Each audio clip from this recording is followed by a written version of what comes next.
Ya, selamat berjumpa kembali dalam pembahasan berbagai persoalan atau isu yang berkembang dalam dunia pendidikan tinggi, terutama mereka-mereka yang fokus pada bidang pemasaran. Dalam kesempatan yang baik ini, kita akan membahas sedikit tentang riset pemasaran. Tentu kita semua paham betul bahwa dunia pemasaran merupakan sebuah dunia yang penuh dengan kompleksitas di dalamnya, karena dibutuhkan beberapa aspek yang perlu mendapatkan perhatian kita bersama, apalagi jika kita ingin fokus pada bidang-bidang pekerjaan atau bidang-bidang yang bersentuhan baik langsung maupun tidak langsung dengan dunia pemasaran. Riset pemasaran menjadi salah satu kunci dari keberhasilan sebuah visi dari perusahaan, yaitu tentunya ingin memupuk keuntungan sebesar-besarnya, pun demikian dengan jalan-jalan yang wajar. Oleh karena itu, dalam hal ini riset pemasaran dapat dikatakan menjadi kunci vital bagi semua perusahaan yang ingin sesuai dengan track record mereka sebelumnya, bahwa di masa depan penuh dengan peluang sekaligus dengan tantangan yang ada. Kita dalam hal ini berbicara tentang riset pemasaran. Tentu riset pemasaran itu pun memiliki beberapa tujuan pokok, di mana salah satunya adalah untuk memahami kebutuhan konsumen. Dengan riset pemasaran, maka sebuah perusahaan atau mereka yang ingin berusaha secara mandiri atau dalam bahasa pergaulan dalam tingkat pendidikan adalah berwirausaha, maka dengan riset pemasaran ini pula kita dapat mengetahui kira-kira masyarakat ini sedang membutuhkan produk apa. Kemudian juga dilanjutkan dengan pertanyaan yang mengarah kepada kira-kira setelah mereka membutuhkan sebuah produk, maka kualitasnya yang seperti apa, kemudian yang harganya berapa rentangnya, dan apakah barang tersebut cukup tersedia di pasaran. Atau mungkin pertanyaan yang paling awam adalah apakah barang tersebut memberikan kepuasan tersendiri bagi mereka yang membelinya. Kemudian tujuan yang kedua adalah mengidentifikasi peluang pasar. Karena dengan riset pemasaran tentu kita belajar banyak dari tren masa lalu, di mana dengan tren masa lalu yang telah diketahui akan diketahui pula bagaimana pola antara kualitas dan kuantitas dari produk-produk yang akan kita pasarkan di kemudian hari. Nah, dengan riset pemasaran tentu konsumen akan memberikan feedback dari apa yang telah kita risetkan, terutama berkaitan dengan seperti yang disampaikan di poin pertama tadi, ada banyak aspek yang bisa dijadikan bahan pertimbangan sekaligus menjadi fokus utama dalam penyempurnaan produk-produk kita. Kalau kita berbicara tentang produk-produk kita, tentu kita tidak berhenti sampai hanya pada produknya, namun juga sampai pada bagaimana jalur distribusinya, kemudian bagaimana proses pembuatannya, kemudian bagaimana pola pengemasannya, dan sebagainya. Oleh karena itu, dengan adanya riset pasar, tentu kita memiliki data-data yang valid tentang apa yang dibutuhkan oleh konsumen kita dan di manakah letak posisi produk-produk kita di antara jenis-jenis produk yang serupa yang tersedia di pasaran. Dalam artian, produk-produk tersebut apakah di pasaran banyak kompetitornya atau tidak. Kalaupun banyak kompetitornya pun kita harus memahami betul kira-kira dari kompetitor itu memiliki keunggulan apa, dan sekaligus kita juga harus mengidentifikasi kekurangan dari produk-produk yang dihasilkan oleh kompetitor kita. Namun semuanya dalam memberikan penilaian ini dalam hasil sebuah riset, tentu kita tidak boleh menggunakan hal-hal yang bernuansa negatif, apalagi merendahkan produk-produk dari kompetitor kita. Karena kita tahu dalam berbisnis pun, dalam memasarkan sesuatu, kita juga sangat harus bergantung dan tidak boleh melanggar berbagai aturan yang berkaitan dengan etika bisnis. Kemudian yang berikutnya dari tujuan adanya riset pemasaran, setelah yang pertama tadi adalah dapat memahami kebutuhan masyarakat atau konsumen, kemudian yang kedua adalah mengidentifikasi berbagai peluang yang ada, dan yang ketiga tujuan dari dilakukannya riset pemasaran adalah menggambarkan bagaimana tren di masa depan. Kenapa ini penting? Karena dengan riset pemasaran kita akan mendapatkan gambaran yang lebih komprehensif tentang masa depan kita. Mengingat dengan berlakunya berbagai kebijakan pemerintah yang menyangkut dunia bisnis maupun terutama dalam hal pemasaran, maka haruslah disikapi dengan begitu tenang, begitu profesional, dan begitu valid dalam menyediakan dan menyampaikan berbagai data tentang produk-produk yang dihasilkan oleh perusahaan kita. Mengapa tren ini penting? Karena tren ini berbicara dan berhubungan langsung dengan masa depan.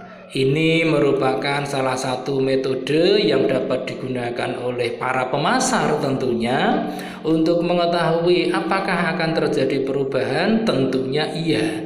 Seiring dengan kemajuan teknologi, terutama bidang teknologi informasi yang sedemikian pesatnya sehingga mengubah sebagian besar paradigma ilmu-ilmu tentang pemasaran, teori-teori tentang pemasaran klasik menjadi teori-teori pemasaran yang bernuansa 4.0 atau lebih dikenal di masyarakat dengan digital marketing. Tentu banyak sekali perubahan-perubahan paradigma, termasuk paradigma dari para produsen sekaligus juga paradigma dari para konsumen tentang suatu produk. Oleh karenanya dengan adanya riset pemasaran, seorang pemasar haruslah paham betul kira-kira yang akan terjadi di masa depan adalah seperti apa. Kalaupun kita harus menyediakan berbagai produk, apa tuntutan masyarakat atau konsumen di masa depan? Misalnya saja, apakah perusahaan menyediakan layanan pemasaran yang sifatnya digital atau memudahkan konsumen tidak perlu datang langsung ke gerai atau toko, atau dalam artian bisa dilakukan secara online dan sebagainya dan sebagainya. Itu adalah tujuan riset pemasaran tentang bagaimana kita menyikapi tren di masa depan. Kemudian yang terakhir dari tujuan pokok dari riset pemasaran adalah untuk meminimalisasi resiko bisnis. Karena dengan riset pemasaran tentunya dari hasil riset itu akan didapatkan berbagai informasi yang didasarkan pada data yang sifatnya valid, sehingga perusahaan tidak salah memproduksi sebuah produk. Kesalahan-kesalahan yang sifatnya mendasar, misalnya ada sebuah perusahaan memproduksi sebuah komputer yang hanya bisa mengetik saja, kemudian tidak didukung dengan RAM yang tinggi, tentu akan menjadi ketinggalan kalau masih dilakukan oleh produsen komputer tersebut. Produsen komputer misalnya sekarang sudah dituntut untuk bagaimana komputer itu dibuat sekompak mungkin, namun memiliki daya rekam, daya simpan yang tinggi dalam hal kapasitasnya.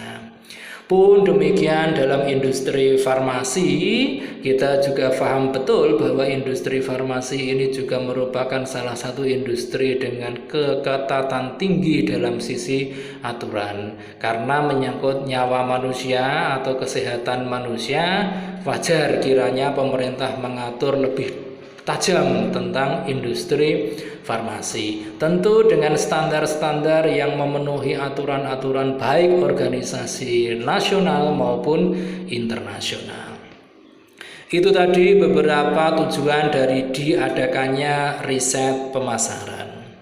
Setelah ini kita akan berbicara tentang fungsi dari riset pemasaran. Adapun beberapa fungsi yang dapat diambil dari diadakannya riset pemasaran, yang pertama adalah fungsi understanding. Dalam bahasa Indonesianya mungkin ini dapat saja dilakukan sebuah pemahaman yang bersifat menyatu antara informasi yang disampaikan oleh produsen ke konsumen atau sebaliknya dari konsumen ke produsen. Dalam hal ini biasanya dalam bentuk feedback setelah melalui berbagai riset pemasaran. Nah, dari understanding ini kita bisa saja mengetahui apa saja keluhan dari konsumen atau mungkin produk-produk yang perlu diluncurkan dalam waktu-waktu di masa mendatang. Mengapa keluhan konsumen ini penting? Tadi sudah disinggung sedikit tentang bagaimana dunia pemasaran ini tingkat kompetisinya semakin tajam. Dalam hal produk apapun, semakin banyak pemain yang akan nimbrung atau bergabung untuk memperebutkan ceruk pasar yang tersedia. Apalagi kalau pasarnya bersifat terbuka atau bebas, bukan lagi dalam bentuk monopoli, maka semakin banyaklah para pemain yang ingin berkecimpung memperebutkan kue yang ada di pasaran. Kemudian fungsi yang kedua adalah predicting. Predicting itu dalam bahasa Indonesianya dapat diartikan bahwa dapat digunakan untuk memprediksi. Misalnya adalah bagaimana dengan perubahan-perubahan paradigma pemasaran ini seorang manajer pemasaran atau mereka yang bergerak dalam bidang pemasaran mengubah atau menyempurnakan strategi pemasaran.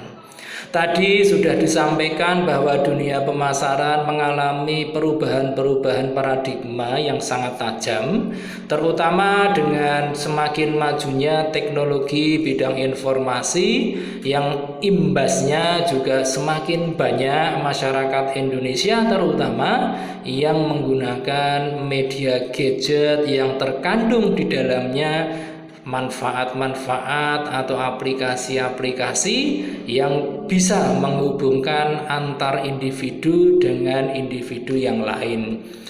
Dengan munculnya berbagai fitur yang mengarah kepada media sosial, maka dengan demikian pun masyarakat atau konsumen akan semakin cerdas dalam memilih produk-produk yang mereka butuhkan atau yang mereka inginkan.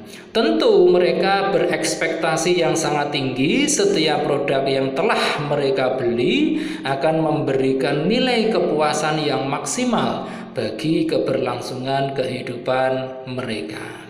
Oleh karenanya, dengan adanya fungsi predicting ini, para pemasar harus paham betul bahwa mereka tidak boleh terlena. Mereka harus melakukan sebuah inovasi yang berkelanjutan, atau bahasa pemasarannya adalah never ending innovation, sehingga mereka tidak tertinggal dari para kompetitor mereka. Itu tadi ada dua fungsi berkaitan dengan riset pemasaran. Yang pertama adalah fungsi understanding, kemudian yang kedua adalah fungsi predicting, dan yang ketiga adalah fungsi controlling, yaitu fungsi-fungsi yang berfungsi untuk bagaimana produk-produk kita ini berada dan dipandang di tengah-tengah masyarakat. Mengapa produk-produk kita yang telah kita pasarkan itu perlu dikontrol? Mengingat tidak bisa lepas dari yang namanya kompetisi. Oleh karenanya, bagi seorang pemasar haruslah paham dan memiliki catatan-catatan khusus tentang bagaimana produk itu berada di pasaran. Apakah produk-produk yang ada di pasaran itu tingkat perebutan pasarnya sangat tinggi? Dan kalaupun sangat tinggi, apakah produk-produk kita mampu menguasai pasar?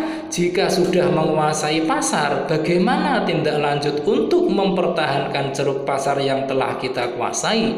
Ataupun sebaliknya, dalam tingkat kompetisi tersebut, apakah produk-produk kita berada di pasaran inferior atau kita menjadi ceruk yang lebih sedikit dibandingkan dengan para pemasar dari produsen yang lain? Kalau produk-produk kita bersifat inferior dibandingkan dengan produk-produk dari produsen lain, tentu para pemasar juga harus berpikir bagaimana dia harus meningkatkan kapasitas sekaligus utilitas dari pemasaran produk-produk yang telah dilakukan maupun yang akan dilakukan.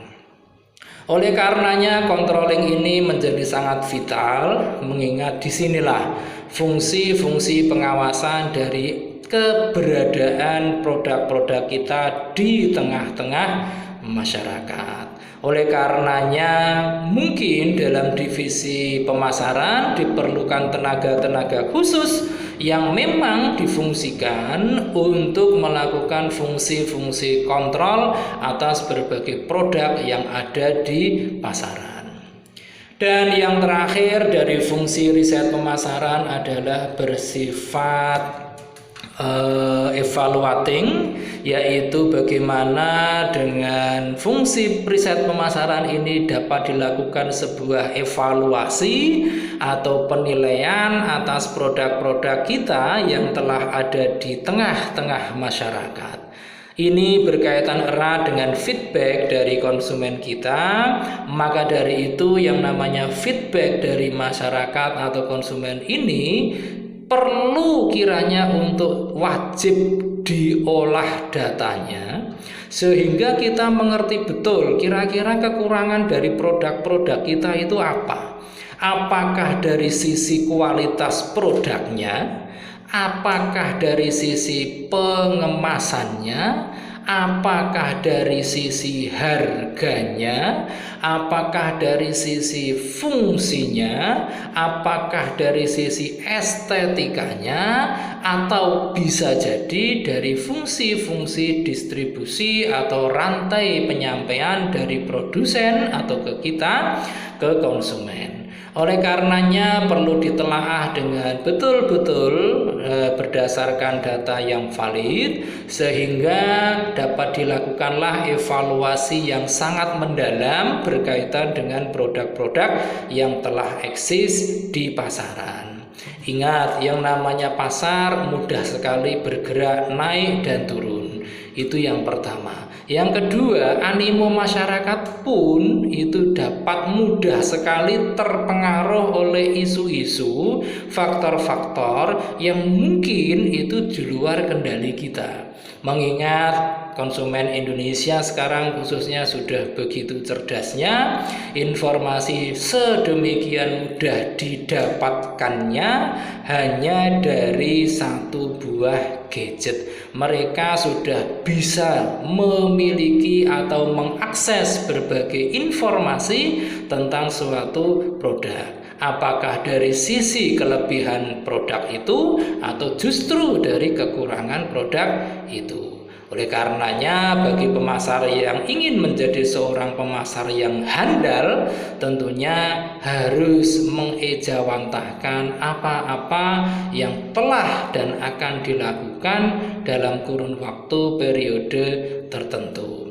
Dengan harapan, dengan semakin validnya berbagai data pemasaran itu, perusahaan akan semakin tajam dalam memprediksi kualitas maupun kuantitas yang ujung-ujungnya dapat meningkatkan nilai dari laba perusahaan. Demikian pembahasan kita tentang riset pemasaran. Jangan lupa like, share, subscribe. Jangan lupa sekali lagi. Terima kasih.